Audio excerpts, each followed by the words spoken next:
Spanning the globe to bring you the constant variety of stuff, the thrill of victory, and the agony of defeat. The human drama of messing around with stuff. This is Casa de McBride Chronicles. Well, everybody, welcome back to the show. We're going to see what Andy has to say in just a minute. I'm going to start this one with a little rant. I will not go into my psychology on how I deal with stuff. I will just say that I think like the Marines, I adapt, improvise, and overcome situations. Anyways, my garage door was damaged like 10 years ago, and I just dealt with it and went 70s and opened and closed it manually when I needed it. Well, someone offered to get it fixed, and pretty much pay for it all, so they had this company come out and do it. Little did they know that they hired Ren and Stimpy. I got an uneasy feeling about these two lugnuts right from the start, but being I was not paying for it, I let it slide. I knew it was just one panel that had to be replaced. Hello? I'm not stupid. But they wanted to replace the whole door. Again, I am not paying the bill. So the next day, they replace it, but they could not get the actual opener to work on it. FYI, it took them 2 effing hours to figure that out.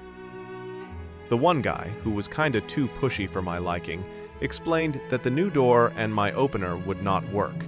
He mentioned that he could A, get me one of those fancy side motors for the really low price of $1,000, or B, give me the overhead unit he just took down from his garage. Being that I really don't care about a fancy side garage door opener, I told him to just give the old used unit. Between you and me, I think he knew it wouldn't work, and I had to get his fancy side garage door unit. I think that was his plan. Another few days go by, and they try to put up the opener.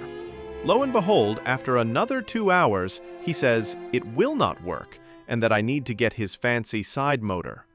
Again, kids, I'm not paying for this. I tell him fine, and I wait another week for them to install this new fancy side motor.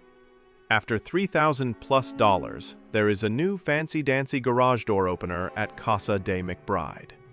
This thing is Wi-Fi accessible, has motion-detecting lights, tells you the temperature, is super quiet, and the whole 9 yards. Stuff I could give 2 poopies about. So, the same builder pretty much built 65% of the houses in my development, and all of them have the same overhead garage door opener I had, and they work just fine, and have been for years. Like 9/11, it just smells fishy.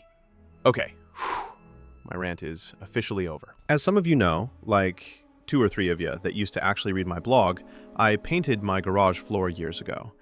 It looked alright, but like that hot girl it had quote-unquote issues that reared its ugly head as time went on. So I got this kit. Sure, there are a few bad reviews about it, but in all, I decided to go with it. From my research, 100% of the bad reviews are because those folks did not prep good enough before painting it.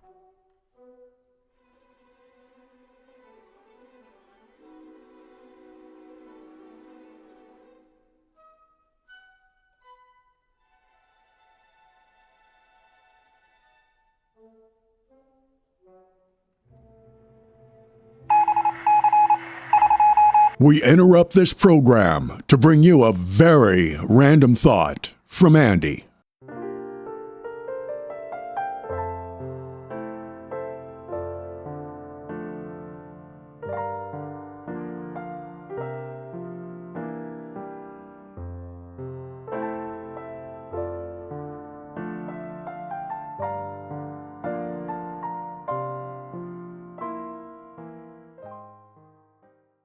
Alright kids, it is just day 1 of grinding, and this shield helps a little, but I found out real quick that it is really dusty in here.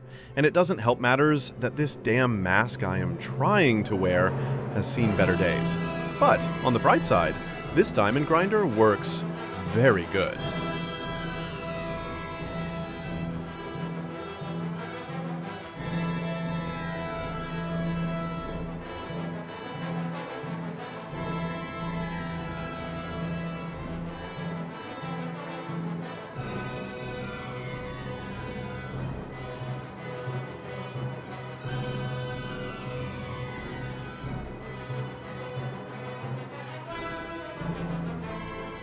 Now we are cooking.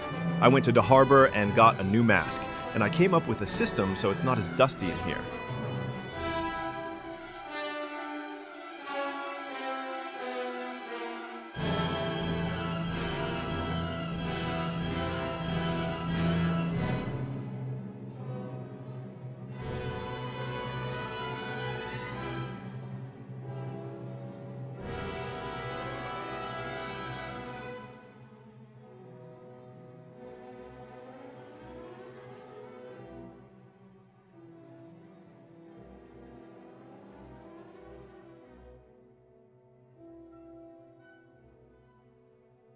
Check that!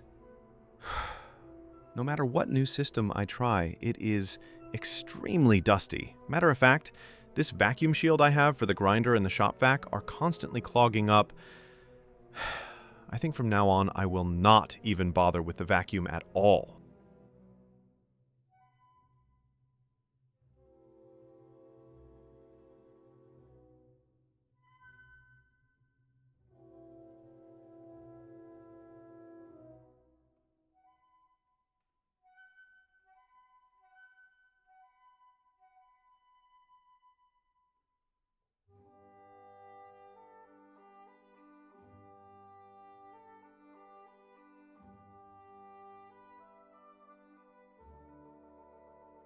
Thank you, baby Jesus, that's over! That kind of sucked. Being anal about stuff, I am going to degrease, scrub, and pressure wash it one more time before I finally paint it.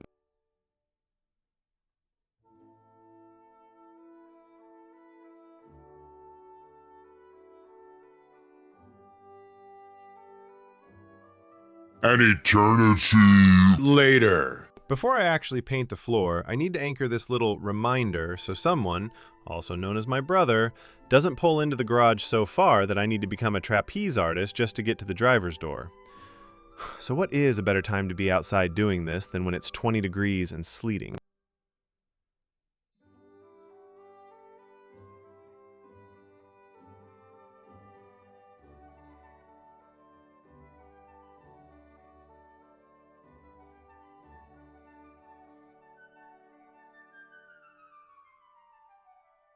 Oh crap! I forgot. I have to move these 80 freaking pound bags of concrete too. FYI, they are for a future project. So be like the Go-Go's in 1982. Keep your lips sealed. Well, that so sucked. 80-pound bag plus 52-year-old man equals not a good day for the back. I think I need some Ben Gay now. What you're witnessing is a rarity in the animal kingdom. A male actually reading the instructions.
As for now, I am very pleased.